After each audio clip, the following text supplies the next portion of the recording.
موافقتنامه چابهار یک موافقتنامه بود که آرزوی ما افغان ها بود. مو خو له هند و ایران څخه دغه ګټه اخلو، واردات راځي راته، کار به زیاتیږي.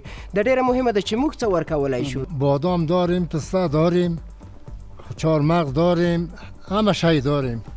منتها چی تضمینی است که ما این را از طریق بندر چابهار خارج از کشور کنیم؟ داسې زموږ میوې تر مرکز د ولایت تر مرکز پورې نه رسیږي، نو آیا دا به تر چابهار بندر پورې څنګه ورسیږي؟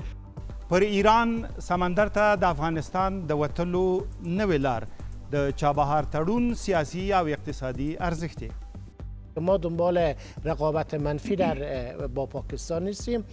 بندر چابهار، بندر کراچی، اینا مکمل یکدیگر می باشند. چابهار افغانستان ته، ایران ته، هند ته او آسیا میانه ته په عموم ډول ډیر یو لوی مهم اقتصادی قدم و. چابهار یک اهمیت بسیار استراتژیک داره، نه که تنها به هند و ایران و افغانستان بلکه به تمام امی منطقه. که چیرته اقتصادی اتکا په یو بل باندې زیاتیږي، اختلافات هغه کمیږي.